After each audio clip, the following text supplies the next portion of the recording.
정말 알 수 없는 그런 미스테리한 사건입니다. 고속도로 한복판에서 사고로 숨진 여배우 A씨를 둘러싼 의혹이 갈수록 커지고 있는데요.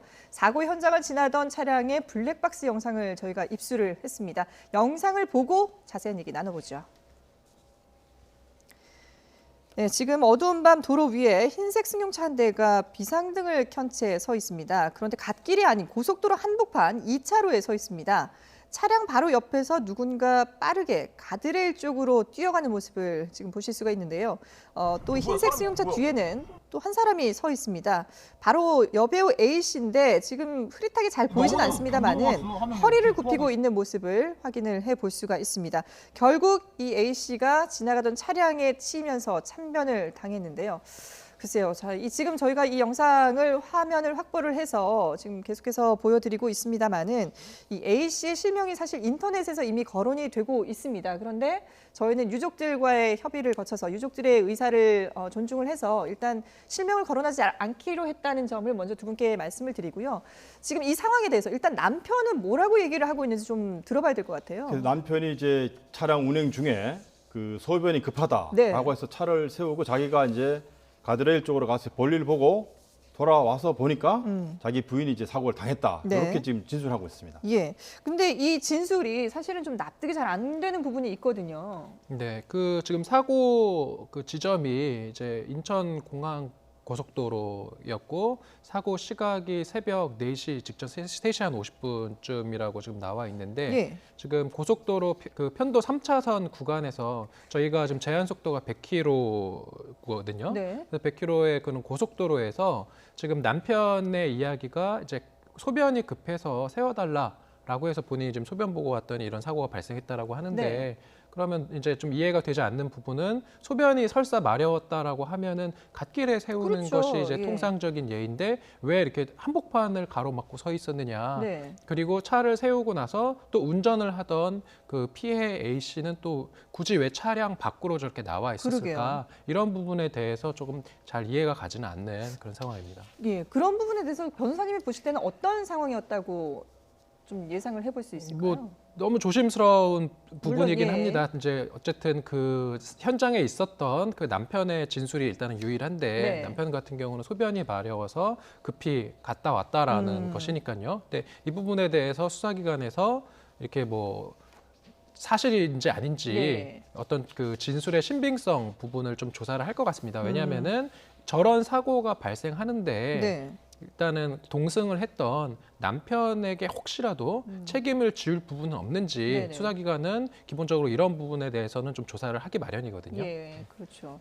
사실 지금 저 상황이 누가 봐도 납득이 안 되는 그런 상황이기 때문에 여기에 대해서 뭔가 좀 섣불리 예측하기가 쉽지는 않습니다만은 근데 어쨌든 의아한 것이 이 3차로에서 왜 가운데 2차선에 차를 세워놨을까? 이게 보통 뭐 급한 일이 있거나 하면은 갓길에 세우거나 하다못해 3차로에 세웠더라도 뭐 그냥 이해할 만하다라고 생각할 것 같은데 2차로 정중앙에 이렇게 차를 세워서 또 나가는 게 이해가 안 되거든요. 아마 운전 중에 어떤 그 상황 파악이 예. 또 미흡했을 수도 있습니다. 다급한 상황이니까 뭐 예를 들면 또는 운전 중에 뭐 여러 가지 그 운전에 영향이 미칠 수 있는 그런 네. 요인들이 작용을 해서 소위 그 100km 이상 달릴 수 있는 그 자동차 도로에서 저렇게 그 앞뒤를 제대로 확인하지 않고 예. 차를 세웠다라고 하는 것은 운전자의 어떤 특별한 어떤 그 심리적 육체적 상황들이 있을 수 있다. 그리고 통상 저 정도 세웠으면 차에 타고 있을 법한데 또 그렇죠. 나왔단 말이죠. 예. 사실 그게 뭐 안전하지 않은데 그리고 그 자체로 서 있는 자체에서 이미 다른 차량들이 아주 신속하게 네. 대부분 뭐 100km 이상 달렸다라고 보는데요.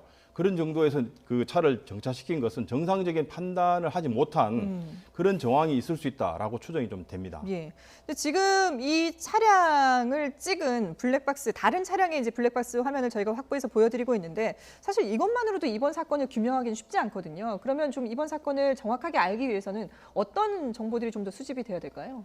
뭐 지금 계속 이야기됐던 것처럼 차량을 왜 고속도로 3차선 중에 2차선 한복판에 세웠느냐. 네. 이제 조금 조심스럽기는 하지만 만약에 이제 가정을 한다면 예를 들어서 뭐 남편이 강요를 했다. 갑자기 여기다 차를 세워라. 네네. 라고 강요를 해서 그 피해자 A씨가 어쩔 수 없이 만약에 차를 세웠다.